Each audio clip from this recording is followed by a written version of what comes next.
Welcome to the second stage of the writing process, strategizing. In this little module, I will discuss the whole process of strategizing and get clear about what we want to achieve. Let's look at the writing process once again and understand what's involved in the strategizing phase. Here is a map of the writing process.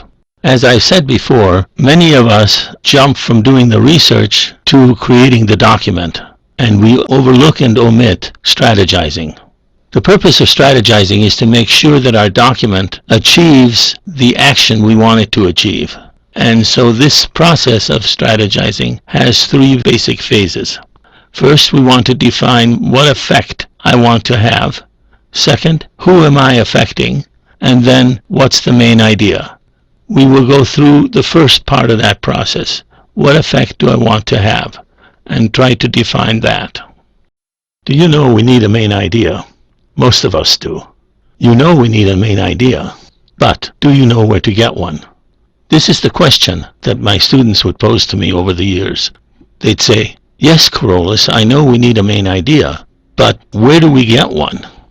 This module here will explain some of that, so that you will have an easier understanding of how to get a main idea.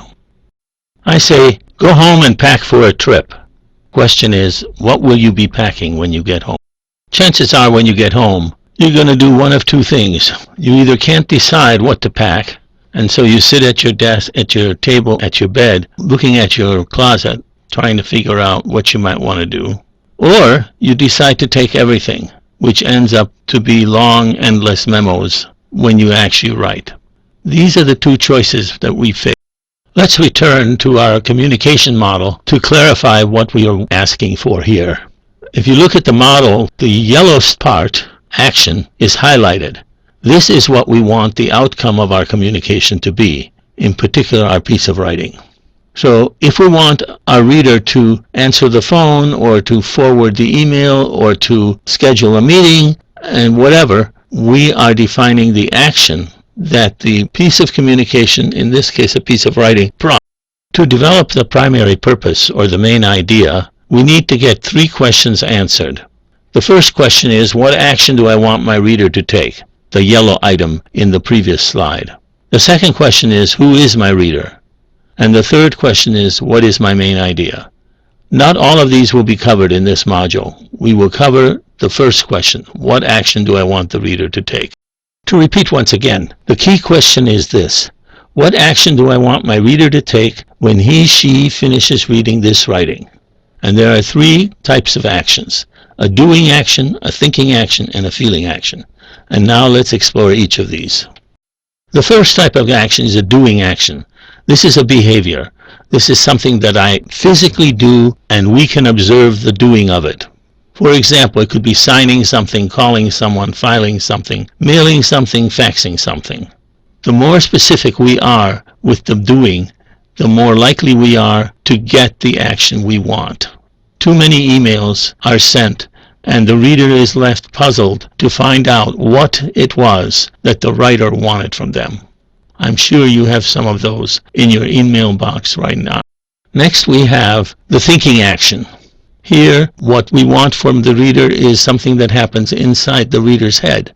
For example, to take a psychological or intellectual position for abortions, against abortions, for reorganization, against taxes, for investment, and so on. So a lot of business documents are of this type. Most often they are white papers, which tell us positions that we could take rather than requesting a specific behavior.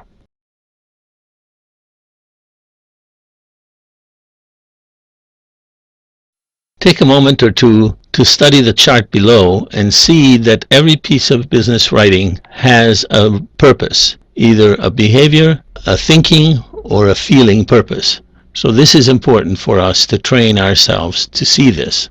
And it is important for you, when you write your business writing, to clarify for the reader what your purpose is. In other words, what is it you want from your reader? When you fill out your writer's decision sheet, the first question requires the answer to the material we covered here. In other words, what action do you want the reader to take? And that goes as the answer to question 1. This answer is the root that holds your whole piece of writing together, and it makes your piece of writing impact, be effective, like an arrow hitting a target.